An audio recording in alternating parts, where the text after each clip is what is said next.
நிறைய இருக்குப்பா. என்னத்து சொல்றது, நீங்க எதை பின்பற்ற போறீங்க சொல்றதுக்கு? அதுதான் பிரச்சனையே. எதை சொன்னாலும் பின்தொடர்ந்து நீங்க அதுக்கு ஏதாவது செயல்படுறதுக்கு வரணும் இல்லையா?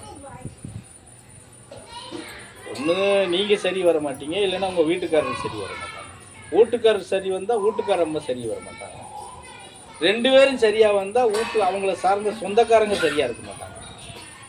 இவங்களை கலைச்சி விட்டுருவாங்க. சொல்றது புரியுதா? கணவன் மனைவியும் ஒரு பிரிப்போட வந்தாங்கன்னா அவங்கள சார்ந்த சொந்தக்காரங்க அதை பாழாக்கிடுவாங்க. ஓ, இந்த ஒரு அனுபவம் எனக்கு வேலூர்ல கூட கிடைக்கல. இந்த நீங்க நன்மை பெறுறீங்க, ஒரு வாய்ப்பு எடுத்து பயணம் பண்றீங்கன்னா உங்களை சுற்றி இருக்கிறவங்க உங்களை குலைச்சி விடுறாங்க பாரு. இந்த அனுபவம் எனக்கு வேலூரில் கிடைக்கல. ஆனால் இங்கே அது எனக்கு நிறையா கிடைச்சிது.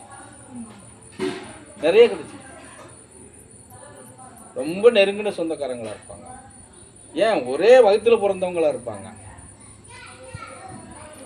ஆனால் உங்களுடைய முன்னேற்றத்தை அவங்களால சீரணிக்க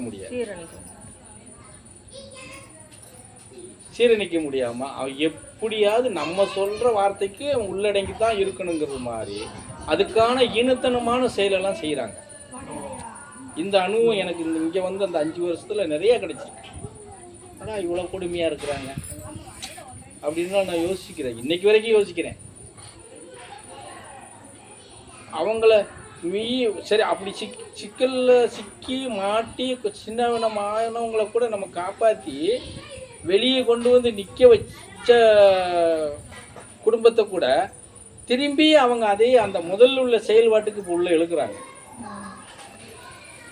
இன்னும் கொஞ்ச நாளில் நம்மளை விட்டு வெளியே போய் ஒரு மாதிரி திடுறாங்க, விடக்கூடாது அப்படிங்கிற பிளான் போட்டு பழையபடி அந்த வேலையை செய்கிறாங்க. இவங்களும் அதை உணராமல் பழையபடியும் அந்த எப்படி சொல்கிறதுன்னா சொந்தம் விட்டு போயிடக்கூடாதுன்னா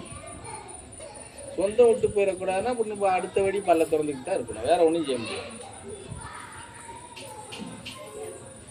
இப்படியெல்லாம் இருக்குது.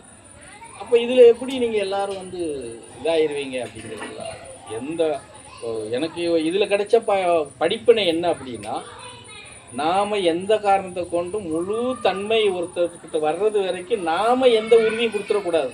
நான் இப்போ அப்படி வந்துட்டேன்.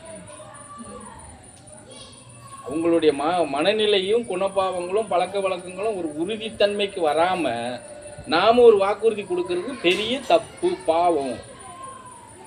நாம் அதுக்குள்ளே சிக்கிடக்கூடாது. நான் அதை சொல்லப்போனால் அது அவ்வளோதான். நீங்கள் ஒரு லைன் போகும்போது நாங்கள் ஒரு லைன் எடுத்துருவோம் இல்லையா? நான் அதில் இப்போ ரொம்ப உஷாராயிட்டேன். இப்போ ஒரு சில இதுகளுக்கு கூட அப்படியே தெரிஞ்சால் கூட விட்டு வேடிக்கை பார்க்குறேன். பட்டு தொழிட்டோம். ஏன்னா அதுக்கு உண்டான விஷயங்கள்லாம் நம்ம சொல்லிட்டோம், நடைமுறையை காட்டி கொடுத்துட்டோம். இது இப்படி நடக்கு, இதுக்குள்ளே போகாதீங்க, இதுக்குள்ளே வராதிங்க, ஒதுங்கி நிற்க பாருங்க. சொந்த பந்தம் வேணுமா அப்படின்னா 3 அடி 4 அடிக்கு தள்ளி நிற்க வச்சு பாரு. உள்ளே விட்டுறாத, நீ உள்ளே போயிடாத. தூரமாகவே நின்று மச்சானாக இருந்தாலும் சரி, அக்காளாக இருந்தாலும் சரி, மாமனாக இருந்தாலும் சரி, எவனா வேணாலும் இருக்கட்டும், யாராக வேணாலும் இருக்கட்டும்,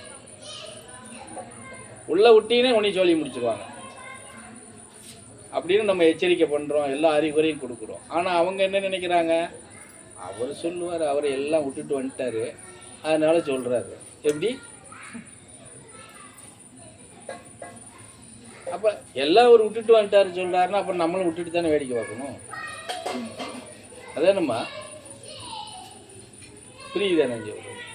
அதனால் ஏன் சொல்கிறேன்னா, இந்த மாதிரி ஒரு நிர்பந்தமான நிலைப்பாடுகள் வரும்போது வந்துட்டாங்க, நம்மளை நம்பி வந்திருக்கிறாங்களே அப்படின்னு நம்ம கையில் எடுக்கும்போது என்னுடைய உடல்நிலை பாதிப்பை யார் காப்பாற்றுவா? அவ்வளோ நெருங்கின சொந்தமாக இருந்தாலும் அவங்க எங்களை காப்பாற்றலைப்பா, நீங்கள் தானே காப்பாற்றுறீங்க. அது நான் காப்பாற்றுறேன்னு சொல்ல மாட்டேன், உங்களை நீங்கள் தான் காப்பாற்றிக்கிறீங்க. நான் உங்களுக்கு வழிமுறை தான் காட்டி கொடுக்குறேன். அதெல்லாம் நான் உங்களை காப்பாற்றுறேன்னு சொன்னேன்னா அது நான் எனக்கு தற்பெருமை ஆயிரும். நான் ஒருபோது அப்படி சொல்ல மாட்டேன். உங்களை நீங்கள் காப்பாற்றிக்கிறதுக்கு உண்டான வழிமுறையை நான் சொல்லிக் கொடுக்கேன், அவ்வளோதான். அதை நீ தான் கடைப்பிடிக்கணும், நீ தான் பின்பற்றணும்.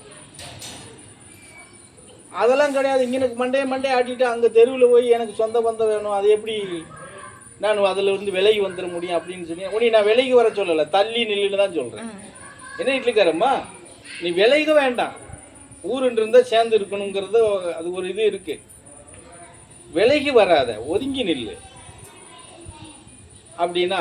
அப்படிலாம் நாங்கள் நிற்க முடியாது அப்படின்னா அப்போ என்ன பண்ண முடியும்? அப்போ நம்ம வந்து வேடிக்கை தான் பார்க்கணும், வேற ஒன்றும் செய்ய முடியாது. கஷ்டங்கள் இருக்குது, அதெல்லாம் வந்து திருப்பி திருப்பி வந்து சில விஷயங்களெல்லாம் முத்தி உடைக்க முடியாது இல்லையா? நீ பெத்த பிள்ளையா இருந்தா கூட நீ வளர்த்து கஷ்டப்பட்டு பெற்று வளர்த்து வருவேன்னா ஒன்றுக்கு 2 தடவை ஏதாவது ஒரு சேட்டையை பண்ணிட்டு வந்துட்டானா உனக்கு எத்தனை தடவை நான் இது பண்ணி தொலைக்கிறது? நான் எப்படி சொல்கிறேன், எங்கேயாவது போய் செத்துப்போன்னு சொல்கிறேன், நீ இருந்து என்ன செய்ய போகிற, எங்களெல்லாம் சங்கடப்படுத்தி அப்படி தானே சொல்கிறீங்க இல்லையா? நான் அதை நீங்கள் செத்துப்போன்னு சொல்லலை, அவ்வளோதான். நான் அது இனிமேல் சொல்ல மாட்டேன், நான் விலகிடுவேன். எப்படி நான் நைட்டுக்கு சொன்னேன் இல்லையா, நைட்டாக மத்தியானம் சொன்னேன். நான் விலகுறதுன்னு என்ன 3 அடி 4 அடி கிடையாது, 1 அடி அவ்வளோதான். இந்த கட்டத்துல இருந்து அந்த கட்டம் அவ்வளோதான். இதுக்கே உன்னால தாங்க முடியாது, இதுக்கே தாங்க முடியாது. அப்புறம் 3 அடி தள்ளி போயிட்டா அவ்வளோதான், முடிஞ்சது. அப்புறம் அவன் சொன்ன சாகிறத தவிர வேற வழி கிடையாது. அப்போ எவ்வளவு பண்ண முடியும்? இறைவனுடைய அனுக்கிரகம் இருக்கணும்னா இதெல்லாம் இருக்கு இல்லையா? அப்போ இவ்வளோ சிரமம் இருக்கும்போது குரு உங்களோட எப்படி வந்து நிற்பாரு சொல்லுங்க?